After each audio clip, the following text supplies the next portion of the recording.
Hi friends, bread role எப்படி செய்யறதுன்னு பார்க்கலாமா? நான் 2 உருளைக்கிழங்கு எடுத்து நல்லா வேக வச்சு பசிஞ்சிக்கிறேன். பெரிய சைஸு வெங்காயம் எடுத்து பொடியாக கட் பண்ணி வச்சுருக்கேன். கொஞ்சம் கொத்தமல்லி கட் பண்ணி போட்டுக்கிறேன். ப்ரெட்டு தூள் கொஞ்சம் லைட்டாக போட்டுக்கிறேன். அப்போ தான் வந்து கொஞ்சம் கிரிப்ஸ்னஸாக இருக்கும். கொஞ்சம் கரம் மசாலா, அது கூட லைட்டாக ஒரு 2 ஸ்பூன் அளவுக்கு வெறுமிளகாய் தூள், தேவையான அளவு உப்பு போட்டு நல்லா பிசைஞ்சு எடுத்துக்கோங்க. எல்லாத்தையும் மிக்ஸ் ஆகிற மாதிரி பிசைஞ்சிக்கோங்க. இதை வந்து ரோல் அளவுக்கு அந்த மாதிரி பிடிச்சி எல்லாத்தையுமே வந்து பிடிச்சி எடுத்து வச்சுக்கோங்க. நான் இப்போ வந்து உருண்டையாகவும் பிடிக்க போகிறேன், ரோல் மாதிரியும் பிடிக்க போகிறேன். நம்மளுக்கு எந்த ஷேப்பில் தேவையோ அந்த ஷேப்பில் நம்ம இந்த மசாலாவை வந்து ரெடி பண்ணி வச்சுக்கலாம். நான் இப்போ எல்லாமே ரெடி பண்ணி வச்சிட்டேன்.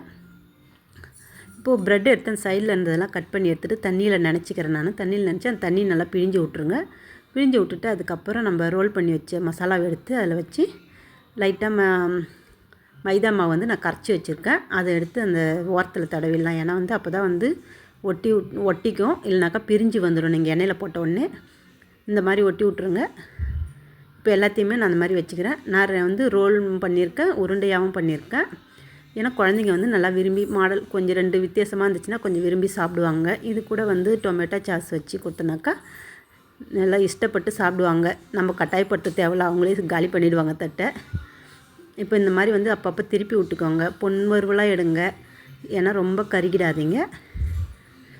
Evening snacks ready. இது மிஞ்சி போனால் ஒரு 20 நிமிஷத்துலேயே எனக்கு ரெடி ஆகிடுது. ரொம்ப நேரம்லாம் எடுக்கலை, சீக்கிரம் முடிஞ்சிச்சு சட்டுன்னு. வாங்கலாம், சாப்பிட்லாமா? பாய்.